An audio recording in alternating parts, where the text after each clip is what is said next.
Vous avez recueilli certains des derniers propos tenus, écrits par un certain nombre de soldats réservistes tués hier dans cet incident dans le centre de la bande de Gaza. Oui, vous savez, chaque soldat, c'est un monde entier qui tombe avec eux. Et j'ai choisi 3 exemples de soldats qui ont écrit à l'heure et à l'ère des réseaux sociaux, notamment. Alors, Elkana Wiesel, d'abord, 35 ans de Dekalim, il était père de famille nombreuse et c'est à la demande de son épouse qu'il a écrit une lettre juste avant de rentrer dans la bande de Gaza.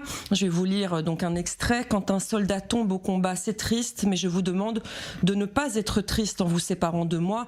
Nous écrivons le moment le plus important de l'histoire de notre peuple et du monde. Alors s'il vous plaît, soyez heureux, soyez optimistes, continuez à choisir la vie tout le temps. Voilà, ce sont ces derniers mots. Dror, c'est un espèce de testament que nous laisse Elkana Wiesel. Alors il faut savoir qu'Elkana avait été blessé dans un accident il y a quelques mois et il s'est battu pour pouvoir revenir servir en tant que réserviste après le 7 octobre et il y est parvenu et il a écrit dans cette lettre: c'est la meilleure décision que j'ai jamais prise, c'est-à-dire de revenir servir après le 7 octobre. Et puis un autre soldat tombé cette nuit a lui publié un dernier message sur les réseaux sociaux. Il s'agit d'Ahmed Aboulatif Merat, père d'une fillette d'1 an. Il est d'origine bédouine et il a écrit un texte très émouvant sur ses liens, notamment avec Israël, sur la fierté d'être bédouin et d'avoir servi dans les rangs de Tsahal. Il a mis en ligne une photo de lui d'ailleurs qui sourit fièrement avec un drapeau israélien à ses côtés. Il écrit: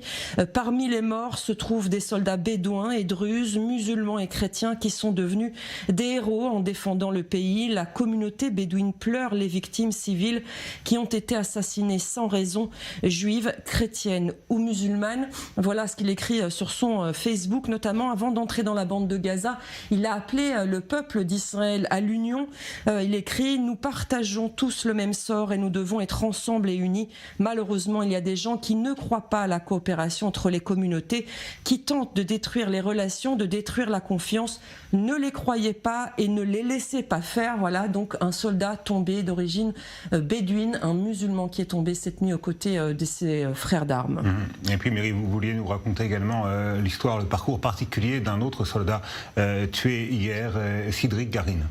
Oui, effectivement. Alors c'est fils d'une maman femme de ménage originaire des Philippines. Il a grandi seul dans une société qu'il connaissait très mal. C'est ce qu'il a affirmé sur le site il y a 3 ans sur le site de Tsahal, dans un article qui lui a été consacré. Alors adolescent, il a même été arrêté pour des faits de criminalité. Il a été menotté devant les yeux de sa mère lors d'une perquisition chez lui. Il a raconté il y a 3 ans ce moment où il a compris qu'il créait beaucoup de problèmes à sa maman et qu'il voulait qu'elle soit fière et non pas lui créer plus de problèmes. Et il s'est promis de revenir sur le droit chemin.